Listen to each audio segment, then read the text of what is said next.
નમસ્કાર, good morning. સવારની શરૂઆત કરીએ ન્યૂઝપેપરની મુખ્ય હેડલાઇન્સ સાથે. સૌપ્રથમ ગુજરાત સમાચાર. મુંબઈ પાસેના વિરારમાં પત્તાના મહેલની જેમ બિલ્ડિંગ ધરાશયી થયું, જેમાં 17 લોકોના મોત નિપજ્યા છે. આ કેસમાં બિલ્ડરની ધરપકડ કરવામાં આવી છે. 12 ફ્લેટ બિલ્ડિંગના તૂટી પડ્યા, 9 લોકોને ઈજા પહોંચી છે. ગીચ વિસ્તારમાં હેવી મશીનરી પહોંચાડવા માટે આજુબાજુના કેટલાક મકાન પણ તોડવા પડ્યા. બર્થડે પાર્ટીમાં પરિવારજનો નાસ્તા ગાજતા હતા અને મૃત્યુ દોડતું આવ્યું. 17 લોકોના મોતની આ ઘટના. જમ્મુ કાશ્મીરના બાંદીપુરામાં ઘૂસણખોરી કરતા 2 આતંકીઓને ઠાર કરવામાં આવ્યા છે. રશિયાનું સસ્તું ક્રૂડ ખરીદવામાં ભારતને 25 અબજ નહીં, માત્ર $2.5 અબજ લાભ. ભારત રશિયા પાસેથી ક્રૂડની ખરીદી બંધ કરી દે તો વિશ્વમાં ક્રૂડના ભાવ પ્રતિ બેરલ $100 પાર થઈ જાય. અંબાજી જતા વાઘોડિયા સંઘના પદયાત્રીને ડાકોર બ્રિજ પર કરંટ લાગ્યો. બાલાસિનોર બેઠક પર ફોર્મ ભરવા આવેલા ભાજપ અને અપક્ષના કાર્યકરો વચ્ચે ઝપાઝપી થઈ. રાજેશભાઈના માણસો સહી કરવા દેતા ન હોવાનો ગણપત રાઠવાનો દાવો. ભાજપના બળવાખોર ચંદ્રસિંહ પરમારે કોંગ્રેસીઓ સાથે આવી અને હુમલો કર્યો. ઇન્દ્રપ્રસ્થ યુવક મંડળે તૈયાર કર્યું છે કૃત્રિમ કુંડ બાપાના વિસર્જન માટે, અને જેમાં 4000થી પણ વધારે શ્રીજીનું વિસર્જન કરી શકાશે. ગુજરાત હાઈકોર્ટમાં વકીલોની હડતાલ હજુ પણ ચાલુ છે. દેખાવો અને સૂત્રોચ્ચાર યોજાયા. શહેરમાં કારેલીબાગ પોલીસ સ્ટેશનની નજીકમાં જ ગણપતિ બાપ્પાની ખંડિત મૂર્તિઓ કોઈ મૂકી ગયું. જોકે મુસ્લિમ વ્યક્તિએ જાણ કરતા ભક્તો ત્યાં પહોંચી ગયા અને આ ખંડિત મૂર્તિઓનું વિસર્જન કરાયું. ભેળસેળિયા બેફામ બન્યા છે. છેલ્લા 5 વર્ષમાં 4669 ખાદ્ય પદાર્થના નમૂના ફેલ થયા. માનવ સ્વાસ્થ્ય માટે ભેળસેળ જોખમી, છતાં સરકારની ઢીલી નીતિ. 4217 કેસોમાં માત્ર દંડ કરી તંત્રએ સંતોષ માન્યો છે. સુરતથી દુબઈ જઈ રહેલી ઇન્ડિગોની ફ્લાઇટ કે જેમાં ઇમરજન્સી લેન્ડિંગ કરવાની ફરજ પડી છે. ફ્લાઇટમાં મધદરિયે ખામી સર્જાઈ ને જેના કારણે અમદાવાદમાં ઇમરજન્સી લેન્ડિંગ કરવું પડ્યું. એનએસઈ ગુરુવાર નિફ્ટી એક્સપાયરીને અલવિદા કહી આગામી મંગળવારથી નવી એક્સપાયરી શરૂ કરશે. જીએસટીમાં ફેરબદલ. ફેસ્ટિવ સેલ યોજાતા ઓનલાઈન રિટેલરો અવઢવમાં મુકાયા છે. મલ્ટીપ્લેક્સ ટિકિટો માટે જીએસટી 5% સુધી ઘટાડવામાં આવે તે માટે રજૂઆત કરાઈ છે. સોનું 1 લાખને પાર થઈ ગયું છે. ટેરિફની અસર જોવા મળી રહી છે. ભારત જાપાની રોકાણ આકર્ષવા અને દ્વિપક્ષીય વેપાર વધારવા પર ધ્યાન કેન્દ્રિત કરશે. મોરિશિયસ સાથે સ્થાનિક ચલણમાં વેપાર માટે બંને દેશો વચ્ચે વાટાઘાટો ચાલી રહ્યા છે. ટેરિફના કારણે સંભવિત આર્થિક સંકટ પછી ઉદ્યોગો વધુ મજબૂત બનશે, નાણાં મંત્રાલયનું આવું કહેવું છે.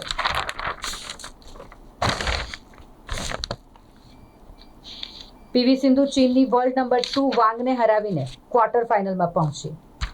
88 વર્ષના ડોક્ટરને ડિજિટલ અરેસ્ટ કરાયા અને 8 કરોડ પડાવી લેવામાં આવ્યા. ક્રાઇમ બ્રાન્ચે 3 આરોપીઓને ઝડપી પાડ્યા. હવે એક નજર કરીએ દિવ્ય ભાસ્કરની મુખ્ય હેડલાઇન્સ પર. એક રિપોર્ટ પ્રમાણે ગુજરાતમાં 1 શિક્ષક ધરાવતી સ્કૂલની સંખ્યા વધી ગઈ છે. પહેલા 1182 સ્કૂલોમાં 1 શિક્ષક હતા. હવે 2936 સુધી આંકડો પહોંચી ગયો છે. યુડાઇસનો આ રિપોર્ટ છે વર્ષ 2024-25નો, જેમાં 1 વર્ષમાં રાજ્યમાં સ્કૂલોની સંખ્યા પણ ઘટી છે અને શિક્ષકોની સંખ્યામાં પણ ઘટાડો નોંધાયો છે. સરકાર કહી રહી છે કે ઊંચા ટેરિફની અસર થોડો સમય જ રહેશે. રાહત માટેના પ્રયાસો ચાલુ છે. નેશનલ હેરાલ્ડ કેસમાં કોંગ્રેસના નેતાઓની ધરપકડ કેમ ન થઈ? કેજરીવાલે ભાજપ અને કોંગ્રેસ બંનેને આડે હાથ લીધા. ગૂગલે ચેતવણી આપી છે. 250 કરોડ જીમેલ અકાઉન્ટના ડેટા ચોરી થવાનું જોખમ છે. મધ્યપ્રદેશમાં ભારે વરસાદથી નર્મદા ડેમના દરવાજા ખોલાયા. કાંઠાના વિસ્તારોને એલર્ટ કરાયા છે. મોહન ભાગવતે કહ્યું કે 75 વર્ષની વયે હું નિવૃત્ત થવાનો નથી અને બીજાને પણ કહેવાનો નથી, અને ભાજપના અધ્યક્ષ જો સંઘ નક્કી કરવાનું હોત તો આટલો સમય ન લાગત. જમ્મુમાં વરસાદે તબાહી મચાવી છે. 700 ઘર તણાઈ ગયા, પુલ તૂટી ગયો, પુરવઠો ઠપ થઈ ગયો છે અને 2 દિવસથી જમ્મુમાં અંધારપટ છવાઈ ગયો છે. 10 વર્ષમાં બીજી વાર એવું બન્યું કે જ્યારે ઓગસ્ટમાં 5 ઇંચથી ઓછો વરસાદ ખાબક્યો. ગત વર્ષની વાત કરીએ તો 27 ઓગસ્ટ 2024 ગત વર્ષે વરસાદ વડોદરામાં 16 કલાક સુધી સતત વરસ્યો. 12 ઇંચથી વધુ વરસાદ ખાબક્યો અને વડોદરા પાણીમાં ગરકાવ બન્યું હતું. કોરોનામાં કેટલાય સ્થળે પતરા ન લાગ્યા છતાંય 2.35 કરોડનું બિલ મુકાયું. વિવાદ થયો તો નવા ખરીદાયા. એસએસજીના ઓન્કો સર્જને એક ચેટબોક્સ બનાવ્યું છે, જેમાં એક જ ક્લિકથી કેન્સર અંગે માર્ગદર્શન મળી રહેશે. સુરક્ષિત અને અસુરક્ષિત શહેરોની વાત કરીએ તો એક રિપોર્ટ પ્રમાણે દિલ્હી, પટના, જયપુર સહિતના મોટા 7 શહેરો મહિલાઓ માટે અસુરક્ષિત ગણવામાં આવી રહ્યા છે, જ્યારે મુંબઈ, કોહિમા અને ભુવનેશ્વરને સૌથી સુરક્ષિત શહેરોમાં સ્થાન મળ્યું. ભાદરવી પૂનમે ચંદ્રગ્રહણ છે એટલે અંબાજી શિખર પર ધજા નહીં ફરકે ને 5 વાગ્યા પછી સાંજે દર્શન પણ બંધ કરી દેવામાં આવશે. વડાપ્રધાન મોદી 7 વર્ષ પછી ફરી જાપાનની મુલાકાતે જઈ રહ્યા છે. દેશમાં રોડ એક્સિડન્ટની વાત કરીએ તો વર્ષ 2023માં 4.80 લાખ રોડ એક્સિડન્ટ થયા અને જેમાં 1.72 લાખ લોકોના મોત નીપજ્યા છે. શિક્ષણ સમિતિની આમંત્રણ પત્રિકાનો વિવાદ. સાંસદ અને દંડક બાદ મેયરનું નામ લખાયું. પત્રિકા ફાઇનલ થઈ ન હોવા છતાં લીક થઈ ગઈ એવું કહીને સમિતિએ બચાવ કર્યો છે. સીબીએસઈની માર્કશીટમાં નામ, જન્મ તારીખ સહિતની વિગતોની ભૂલો હવેથી સુધારી શકાશે. ગણેશોત્સવની ઉજવણી શહેરમાં ચાલી રહી છે. 1.5 દિવસના બાપાની જેમણે સ્થાપના કરી હતી તેવા 2000થી પણ વધારે ભક્તોએ બાપાને વિદાય આપી. વડોદરામાં યોજાશે નવરાત્રી ફેસ્ટિવલ. નવલખી ખાતે યોજાતા વડોદરા નવરાત્રી ફેસ્ટિવલનું ભૂમિપૂજન થયું. 75,000 ખેલૈયાઓ એક જ મેદાનમાં ગરબે ઘૂમે તેવી વ્યવસ્થા કરવામાં આવશે. વાહન માલિકોને પરિવહન પોર્ટલ પર મોબાઈલ નંબર અપડેટ કરાવવા માટેનો મેસેજ. જેટલું જૂનું વાહન તેટલું ઝડપી મોબાઈલ અપડેટેશન થશે, આ સલાહ આપવામાં આવી છે. નવરંગપુરા પાર્કિંગ 3 વર્ષના કોન્ટ્રાક્ટ મુદ્દે વિવાદ સર્જાયો છે. આજવા રોડ પર બંધાતી સાઇટમાં શ્રમજીવીનું વીજ કરંટના કારણે મોત નીપજ્યું. પત્ની બચાવવા ગઈ તો પત્ની પણ ઇજાગ્રસ્ત થઈ. કપાસની ડ્યુટીના મુદ્દાને કેજરીવાલ શસ્ત્ર બનાવશે. 7 સપ્ટેમ્બરે ચોટીલામાં ખેડૂતોની સભામાં પહોંચશે. હવે એક નજર કરીએ ગુજરાત મિત્રની મુખ્ય હેડલાઇન્સ પર. ભારતને ટૂંક સમયમાં અમેરિકા સાથે વેપાર વાટાઘાટો ફરી શરૂ થવાની આશા છે. નિકાસકારોને ટેરિફની અસરથી બચાવવા સરકાર નિકાસ પ્રોત્સાહન મિશન લાવશે. ટ્રમ્પ વહીવટી તંત્રે વિદ્યાર્થીઓ અને મીડિયા માટે વિઝાનો સમયગાળો મર્યાદિત કરવાનો પ્રસ્તાવ મૂક્યો છે. ટ્રમ્પ H-1B વિઝા અને ગ્રીન કાર્ડ પ્રક્રિયામાં પણ ફેરફાર કરશે. રાહુલ ગાંધીની બિહાર યાત્રા ચાલી રહી છે અને આ દરમિયાન પ્રધાનમંત્રી નરેન્દ્ર મોદીના સ્વર્ગસ્થ માતા અંગે અપશબ્દો કહેવા પર ભાજપે ફરિયાદ નોંધાવી. મુંબઈ કોઈમાં મહિલાઓ માટે સૌથી સુરક્ષિત, પટના, જયપુર, દિલ્હી સૌથી અસુરક્ષિત શહેરોમાં. પાકિસ્તાનથી 3 આતંકવાદીઓ બિહારમાં ઘૂસ્યા હોવાની માહિતી મળ્યા બાદ રાજ્યમાં એલર્ટ કરવામાં આવ્યું છે. સોનાનો ભાવ 300 રૂપિયા વધ્યો અને 1 લાખને પાર પહોંચી ગયો છે. ટેરિફ ટેન્શનમાં સેન્સેક્સ વધુ 706 પોઈન્ટ તૂટી ગયો. કપાસ પર આયાત ડ્યુટીમાં રાહત ડિસેમ્બર 2025 સુધી લંબાવવામાં આવી છે. ઓલા ઇલેક્ટ્રિક 5 મહિનાની ઊંચી સપાટીએ પહોંચ્યું. 10% વધુ ઉછાળો. મહીસાગરનું કૌભાંડ, જેમાં સીઆઈડીએ તલાટી અને સરપંચોની વિગત માંગી છે. આણંદ પ્રાંત કચેરીમાં રણસંગ્રામ સર્જાયો. સહકારી નેતાઓએ ખેંચતાણ કર્યું. પાનમ ડેમના દરવાજા ખુલ્યા. 4154 ક્યુસેક પાણી છોડાયું. પંચમહાલ, મહીસાગર જિલ્લાઓ એલર્ટ પર છે. પાનમ ડેમનું લેવલ વધ્યું એટલે વધારાનું પાણી છોડવામાં આવ્યું. 70મો ફિલ્મફેર એવોર્ડ સમારોહ સતત બીજી વાર ગુજરાતમાં યોજાશે. રાજ્યમાં સરેરાશ 85%થી વધુ વરસાદ નોંધાયો. હવે એક નજર કરીએ લોકસત્તા જનસત્તાની મુખ્ય હેડલાઇન્સ પર. હિમાચલમાં હજારો મુસાફરો અટવાઈ ગયા છે. નેટવર્ક પણ ઠપ થઈ ગયું છે. ભારે વરસાદ વરસી રહ્યો છે. જમ્મુની વાત કરીએ તો વરસાદે 115 વર્ષનો રેકોર્ડ તોડી નાખ્યો. 24 કલાકમાં 380 mm વરસાદ નોંધાયો છે. હિમાચલમાં ચંબા, લાહોલ સ્પીતિ અને કુલ્લુમાં 3 દિવસથી રસ્તાઓ અને ફોન નેટવર્ક બંધ છે. જેલમના પાણી ઘરોમાં ઘૂસ્યા છે. સળંગ બીજા દિવસે વૈષ્ણવદેવી યાત્રા બંધ રાખવામાં આવી. જમ્મુ કાશ્મીરમાં પણ ભારે વિનાશ સર્જાયો છે. 41 લોકોના મોત નીપજ્યા. ઘણા બધાનું સ્થળાંતર કરવામાં આવ્યું છે. રાહુલની એક તરફ મતદાર અધિકાર યાત્રા બિહારમાં ચાલી રહી છે અને એની વચ્ચે 3 પાકિસ્તાની આતંકવાદી કે જે બિહારમાં ઘૂસ્યા હોવાની માહિતી. રોડ શો રદ કરવામાં આવ્યો. તમામ જિલ્લાની પોલીસને હાઈ એલર્ટ પર રાખવામાં આવી છે. બિહારમાં એનડીએની સીટ શેરિંગ લગભગ ફાઇનલ થઈ ગઈ છે. જેડીયુ 102, બીજેપી 101 ની ચિરાગની પાર્ટીને 20 બેઠક, એચએમ અને આરએલએસપીને 10 સીટ મળશે તેવું જણાવવામાં આવી રહ્યું છે. 78 વર્ષમાં હિન્દુ વસ્તીમાં 30% ઘટાડો નોંધાયો. સીએમને 450 પાનાનો રિપોર્ટ મોકલવામાં આવ્યો છે. રશિયાએ યુક્રેન પર 629 મિસાઇલો અને ડ્રોનથી હુમલો કર્યો. રહેણાંક ઇમારતો અને ઓફિસોને ભારે નુકસાન પહોંચ્યું છે. પહેલગામ આતંકી હુમલા પર એનઆઈએ ખુલાસો કર્યો છે કે 3 આતંકી હતા. સ્થાનિકે મદદ માટે ખાલી 3000 રૂપિયા લીધા. ટ્રમ્પના સલાહકાર નવારોનો લવારો. યુક્રેન યુદ્ધને મોદી વોર ગણાવ્યું.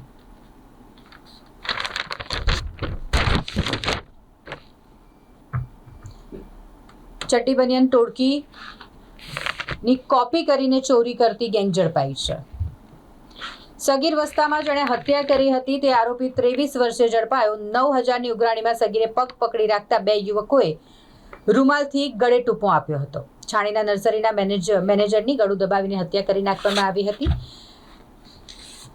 જે 23 વર્ષે આરોપી ઝડપાયો છે. પાદરા તાલુકામાંથી ગાંજાના જથ્થા સાથે એક આધેડની ધરપકડ કરવામાં આવી. પ્રથમ વાઇબ્રન્ટ ગુજરાત રિજિયોનલ સમિટ મહેસાણામાં યોજાશે. રાજ્યના અનેક જિલ્લાઓમાં ગાજવીજ સાથે હજુ પણ ભારે વરસાદની આગાહી કરવામાં આવી રહી છે. સુરતથી દુબઈ જવા ઉપડેલી ફ્લાઇટને દરિયા પરથી પાછી વાળી અમદાવાદ ડાયવર્ટ કરવી પડી અને ત્યાં ઇમરજન્સી લેન્ડિંગ કરાયું. સુરતના જ્વેલર્સ સાથે કોલકાતા અને દિલ્હીના ગઠિયા દ્વારા ફિલ્મી ડબે 70 લાખનું ફ્રોડ કરાયું.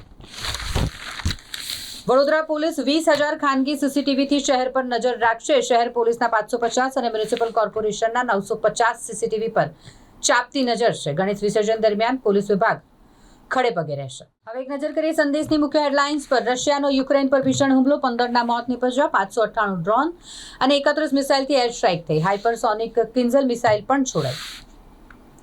ટ્રમ્પના સલાહકારે યુક્રેન યુદ્ધને મોદી યુદ્ધ ગણાવ્યું છે. નવારોએ કહ્યું કે ભારત પર ભારે ટેરિફને કારણે અમેરિકાની ઇકોનોમીને પણ નુકસાન થઈ રહ્યું છે.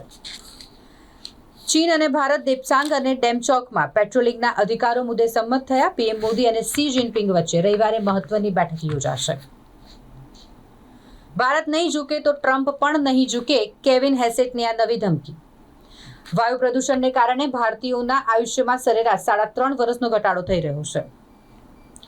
એક સી વોટર દ્વારા કરાયેલા સર્વેમાં ખુલાસો થયો છે કે લોકસભા ચૂંટણી જો આજે યોજાય તો એનડીએને પૂર્ણ બહુમત મળે.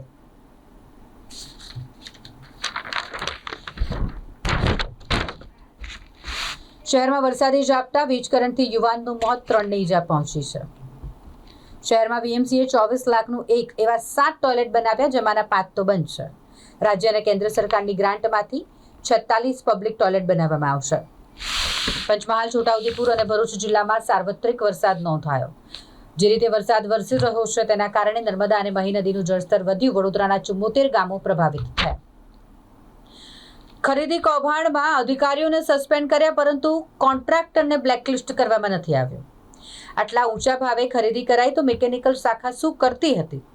કોર્પોરેશને કરેલી તપાસમાં સુરતના કોન્ટ્રાક્ટરનો વાળ પણ વાંકો ન થયો. આવા અનેક સવાલો થઈ રહ્યા છે. શહેરમાં ઊંચા અવાજે વાગતું ડીજે અને લેઝર લાઇટ બંધ કરાવવા માટે રજૂઆત કરવામાં આવી છે. સુપ્રીમ કોર્ટના હુકમોનું ઉલ્લંઘન થઈ રહ્યું હોય તેમ છતાંય પોલીસ મૂક પ્રેક્ષક બનીને જોતી રહી.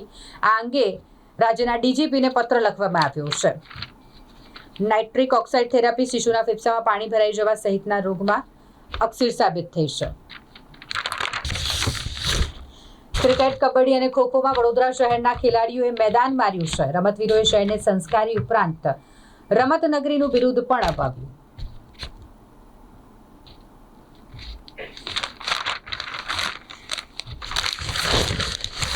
ગંભીરા દુર્ઘટના, નદીમાં ખાબકેલી એસિડ ભરેલી ટેન્ક હજુ પણ ત્યાંની ત્યાં જ પડેલી છે. 50 દિવસ થઈ ગયા આ દુર્ઘટનાને. માર્ગ મકાન વિભાગ અને જીપીસીબી બંને વચ્ચે ખોખો રમાઈ રહી છે. શહેરના 12 તળાવ કૃત્રિમ કે જેમાં શ્રીજીની 49,500 મૂર્તિનું વિસર્જન થશે. ભક્તોએ 1.5 દિવસનું આતિથ્ય માણ્યા બાદ બાપાને વિદાય આપી. હવે એક નજર કરી ગુજરાતની અસ્મિતા ન્યૂઝપેપરની મુખ્ય હેડલાઇન્સ પર.